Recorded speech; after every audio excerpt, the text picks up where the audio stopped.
कविता, जरा जल्दी करो, कहीं मोहन उठ ना जाए। हो गया जी, बस आ रही हूं। हे भगवान, मोहन की रक्षा करना। अब हमारे पास मृत्यु के अलावा दूसरा कोई रास्ता नहीं है। मोहन सिर्फ 8 साल का था। मोहन, मेरे बच्चे, मेरे लाल, अपना ख्याल रखना और हम दोनों को माफ कर देना। हमारे पास इसके अलावा दूसरा कोई रास्ता नहीं है।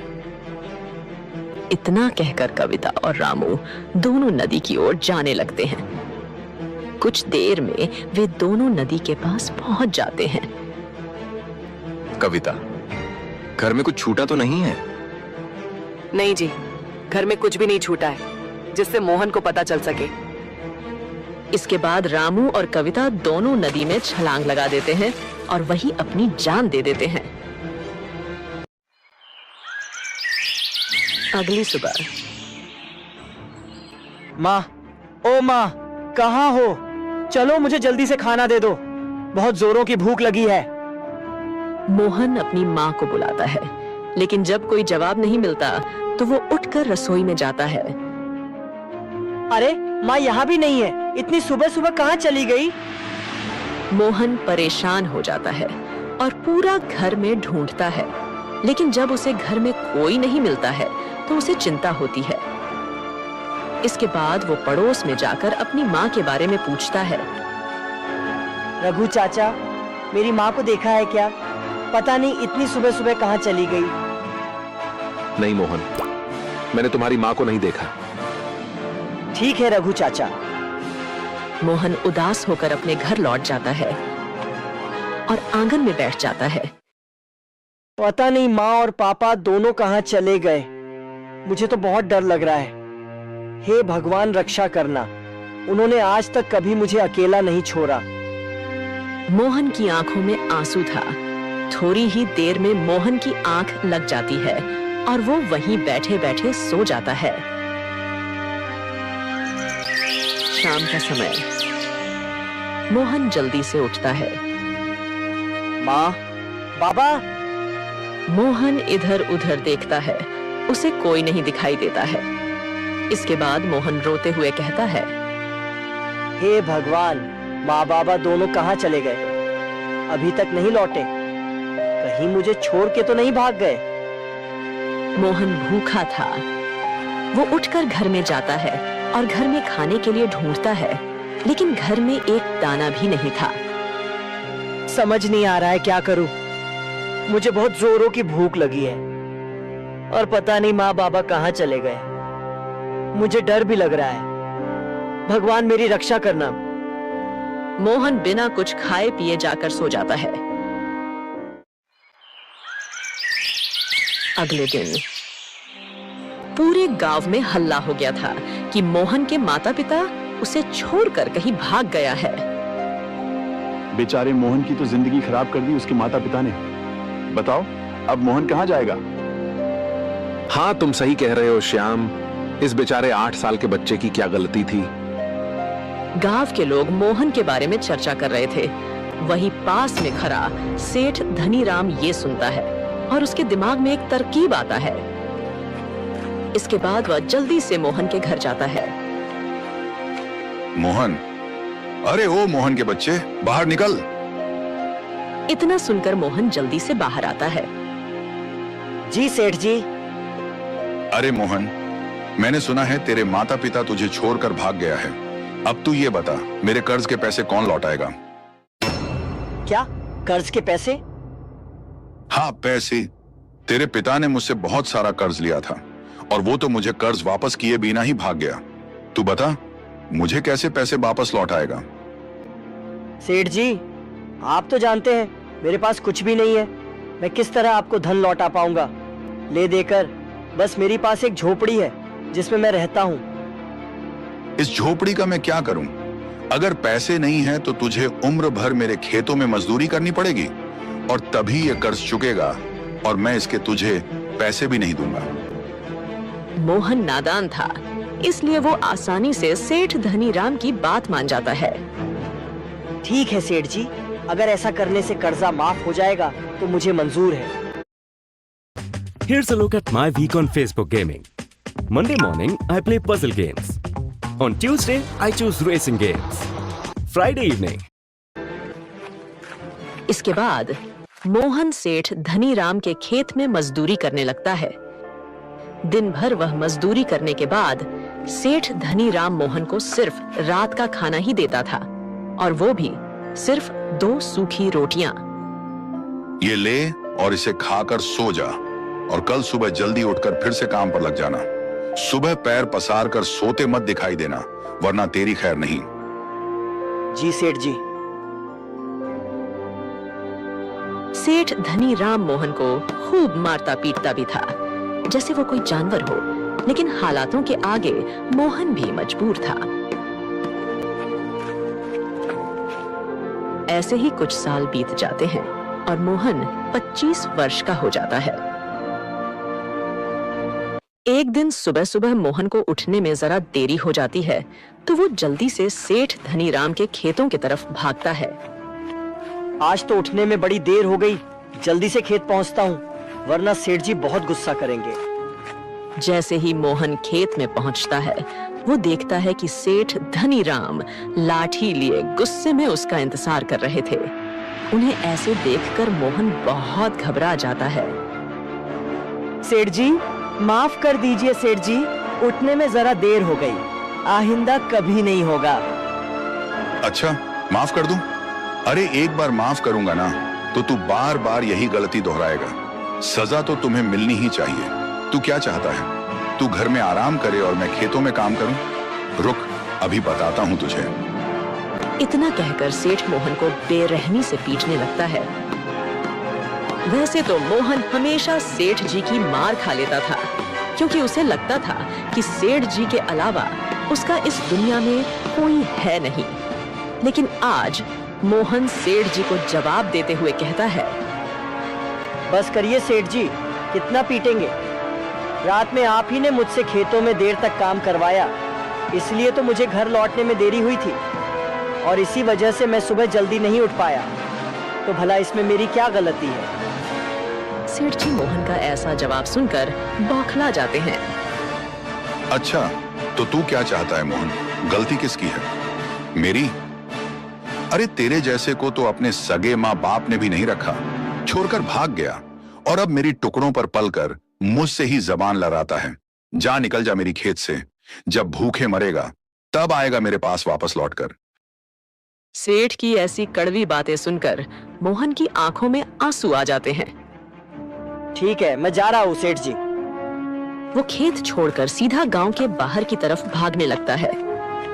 उसे भी नहीं पता था कि वो कहां भाग रहा है, मगर मोहन सिर्फ उस गांव से दूर जाना चाहता था जिसने उसका सब कुछ उससे छीन लिया था। अब कभी वापस नहीं लौट कर आऊंगा, चाहे जैसे मुझे अपना गुजारा करना पड़े।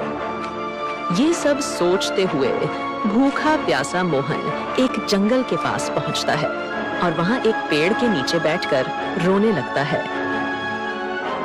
कुछ देर बाद मोहन आगे बढ़ता है। मोहन उदास होकर आगे बढ़ रहा होता है कि तभी मोहन की नजर सामने एक पेड़ के नीचे बैठे साधु पर पड़ती है। साधु बैठकर तपस्या कर रहे थे। मोहन को ऐसे झाड़ियों के पास खड़ा देखकर साधु मुस्कुरा देते हैं और प्यार से उससे कहते हैं, क्या हुआ बेटा, तुम यहाँ क्या कर रहे हो? मोहन साधु के पास जाता है। क्या बात है बेटा, बड़ा परेशान लग रहे हो। हाँ बाबा, परेशान तो हूँ। जीवन में कुछ अच्छा नहीं चल रहा है। भूख, प्यास और थकान से शरीर भी व्याकुल है।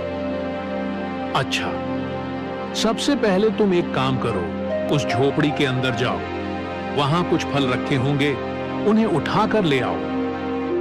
मोहन साधु की बात मान लेता है और झोपड़ी के अंदर जाकर कुछ फल उठा लाता है। साधु उसमें से कुछ फल लेकर बाकी फल मोहन को दे देते हैं। ये कुछ फल मेरे पास रहने दो और बाकी के तुम खा लो। लगता है सुबह से तुमने कुछ नहीं खाया। मोहन को यह सुनकर बड़ी प्रसन्नता होती है। धन्यवाद बाबा। आपको कैसे पता चला कि मैंने सुबह से कुछ नहीं खाया था? मैंने तो बस इतना बताया था कि मैं अभी भूखा था। बस यूं ही समझ लो कि मुझे ऊपर वाली ने बताया है। अच्छा, जरा अपना हाथ लाना तो। मोहन साधु की बात सुनकर कुछ समझ नहीं पाता, लेकिन फिर भी वो अपना एक हाथ साधु की तरफ बढ़ा देता है। मोहन का हाथ साधु बड़े ध्यान से पढ़ने लगते हैं। वाह, ऐसी लकीरें तो मैंने आज तक सिर्फ राजा महाराजाओं के हाथ में देखी है। बेटा, तुम तो बहुत तकदीर वाले हो। मोहन को साधु की बात पर हंसी आ जाती है। ये आप कैसी बातें कर रहे हैं साधु महाराज? आपकी बातों से तो मुझे ऐसा लग रहा है आप मेरा हाथ देखने का सिर्फ नाटक कर रहे हैं और आपको लकीर पढ़ना आता ही नहीं। मोहन की बात पर साधु मुस्कुरा देते हैं। क्या हुआ बेटा, तुम ऐसे क्यों कह रहे हो? मैंने आज तक अपना जीवन गरीबी में बिताया है बाबा। मेरे माता पिता भी मुझे छोड़कर भाग गए हैं। जीवन भर उस सेठ ने मुझे मारा पीटा। अरे मेरी जैसी किस्मत तो किसी की ना हो। और आप कहते हैं मेरी लकीर महाराजाओं जैसी है और मैं बहुत तकदीर वाला हूँ। ये सब सुनकर साधु महाराज फिर से मुस्कुरा देते हैं। बेटा, तुम चिंता मत करो, तुम्हें जल्दी मेरी बातों पर यकीन हो जाएगा। मेरे ख्याल से तुम्हें यहाँ से पश्चिम दिशा की तरफ जाना चाहिए और ये फल अपने साथ ले जाओ, रास्ते में तुम्हारे काम आएंगे। इसके बाद मोहन साधु के दिए फल लेकर पश्चिम दिशा की तरफ चलने लगता है। शाम होते होते जंगल का रास्ता खत्म हो जाता है और मोहन को एक गांव दिखाई देता है। गांव देखकर मोहन को बड़ी खुशी होती है। आखिरकार गांव आ गया। मुझे कम से कम जंगली जानवरों के बीच जंगल में नहीं सोना पड़ेगा। कितना डरावना जंगल था वो। लेकिन अब मुझे रहने के लिए कोई जगह ढूंढनी पड़ेगी। मोहन गांव में इधर उधर किसी काम और जगह की तलाश में भटकने लगता है कि तभी उसे हीरालाल नाम के एक आदमी की मिठाई की दुकान नजर आती है। हीरालाल एक बूढ़ा आदमी था और सभी ग्राहकों से बड़े प्यार से बात कर रहा था। मोहन को देखकर वो उसे कहता है, अरे क्या हुआ बेटा, कौन सी मिठाई चाहिए तुम्हें? आज से पहले तुम्हें कभी देखा नहीं। तुम इस गांव के लगते नहीं हो। जी वो नहीं, मैं इस गांव का नहीं हूँ और मुझे कोई मिठाई नहीं चाहिए। क्या मुझे आपकी दुकान में अभी कुछ काम मिलेगा? बदले में आप मुझे बस आज रात गुजारने के लिए जगह दे दीजिए। अच्छा ठीक है, तुम ये सब मिठाई के खाली डब्बे संभालने में मेरी मदद कर दो। मैंने मेरे निकम्मे बेटे अनुज को कितना बुलाया, लेकिन वो आया ही नहीं। मोहन बड़े मन से हीरालाल की मदद करने लगता है।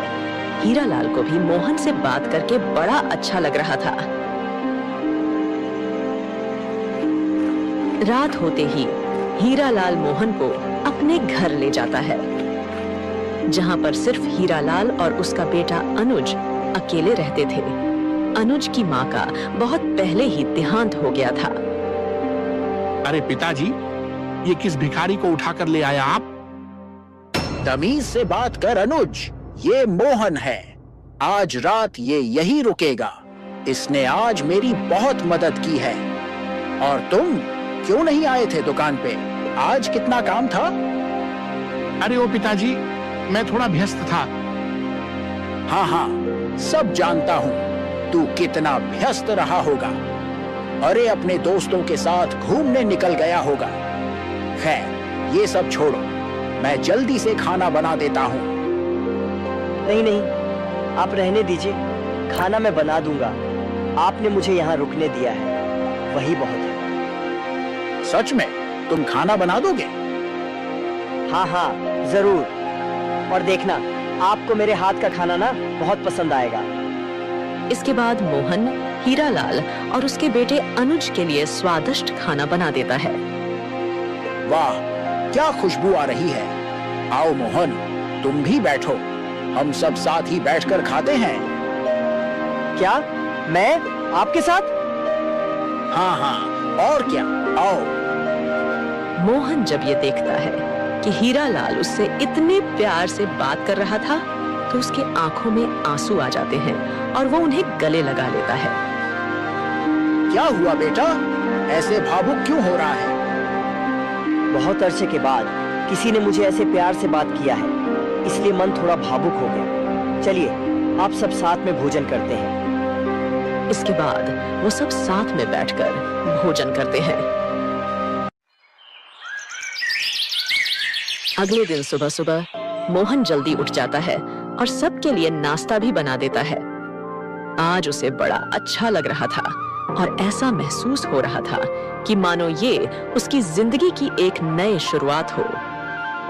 सेठ जी उठ जाइए, मैंने आपके लिए नाश्ता बना दिया है और अनुज सेठ को भी उठा दीजिए।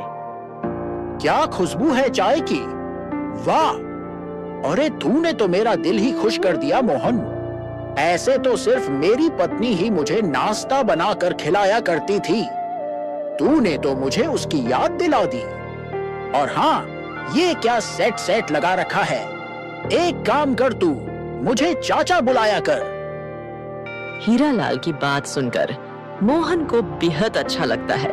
वो खुशी से कहता है, ठीक है हीरा चाचा। इसके बाद तीनों नाश्ता करने बैठ जाते हैं।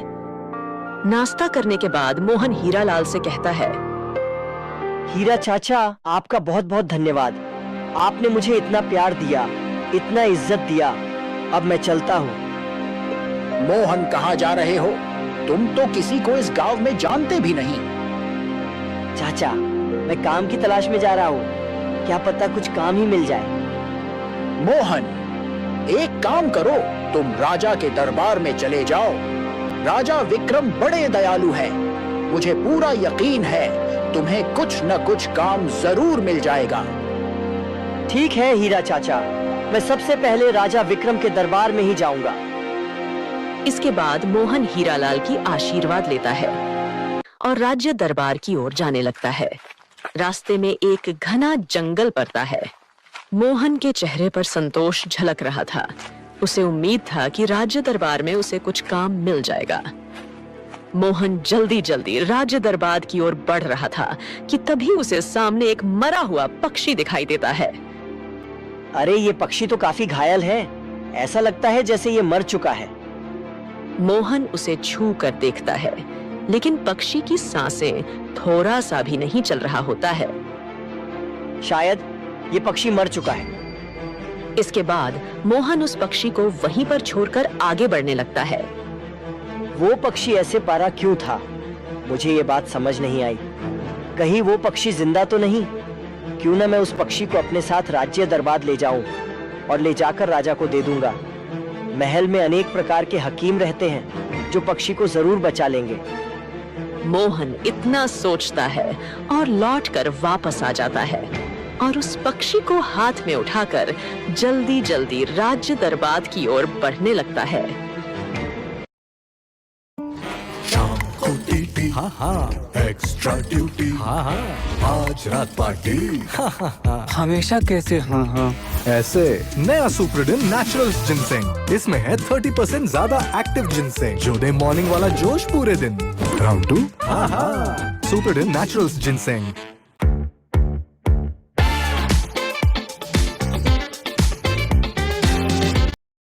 कुछ देर बाद मोहन पक्षी को लेकर दरबार के अंदर पहुंचता है। मोहन के हाथ में पक्षी देखकर राजा चौंक जाता है और दौड़ कर मोहन के पास आता है। पक्षी, ये पक्षी तुम्हारे पास कहां से आया? मोहन राजा की बात सुनकर डर जाता है। महाराज, मैंने कुछ नहीं किया। मैं तो जंगल की रास्ते से आ रहा था तो मुझे ये पक्षी रास्ते पर पड़ा हुआ मिला। मैंने सोचा क्यों न इस पंछी को राज्य दरबार ले जाऊं, शायद इसकी जान बच जाए। महाराज मुझे माफ कर दीजिए, मैंने इसे नहीं मारा। हाँ, मुझे पता है कि इसे तुमने नहीं मारा है। क्या तुम्हें पता है ये किसकी पक्षी है? किसकी है महाराज? मुझे नहीं मालूम, मैं तो इस गांव का भी नहीं हूँ। ये पक्षी यहाँ के राजकुमार रवि का था, जो कि मेरा इकलौता पुत्र था। और तुम्हें पता है वो राजकुमार कौन है? मोहन डरते डरते कहता है, कौन है महाराज? वो राजकुमार तुम हो। तुम बचपन में खेलते खेलते जंगल में गुम हो गए थे। मैंने तुम्हें कहाँ नहीं ढूंढा, लेकिन मुझे उम्मीद था कि तुम एक दिन जरूर लौटोगे। बेटा, ये पूरा राज्य 25 साल से तुम्हारा इंतजार कर रहा है। क्या मैं? नहीं महाराज, मैं राजकुमार नहीं हो सकता। मैं तो एक गरीब आदमी हूँ। मुझे तो मेरे माता पिता ने बचपन में ही अकेले छोड़ दिया था। बेटा, वो तुम्हारे माता पिता नहीं थे, वो दोनों डायन थे जो तुम्हें जंगल से अपहरण करके ले गया था। लेकिन ये सब आपको कैसे पता? और मुझे तो कुछ याद नहीं। बेटा, तुम्हारे गुम हो जाने के बाद मैंने तुम्हें बहुत ढूंढा, लेकिन कहीं से कुछ पता नहीं चल रहा था कि अचानक एक दिन एक साधु आते हैं और उन्होंने ही बताया था कि 25 साल बाद एक आदमी मरे हुए पक्षी लेकर राज दरबार में आएगा। वही होगा इस राज्य का राजकुमार। मोहन ये सब सुनता है और उसे विश्वास नहीं होता है कि तभी उसे साधु की बात याद आता है। क्या हुआ बेटा? ज्यादा सोचो मत, अब तुम आ गए हो ना, अब सब कुछ सही हो जाएगा। इसके बाद मोहन अपने पिता राजा विक्रम के गले लग जाता है। दोस्तों, कहानी अच्छी लगी हो तो लाइक, सब्सक्राइब एंड कमेंट जरूर करें। मिलते हैं किसी नए कहानी में। तब तक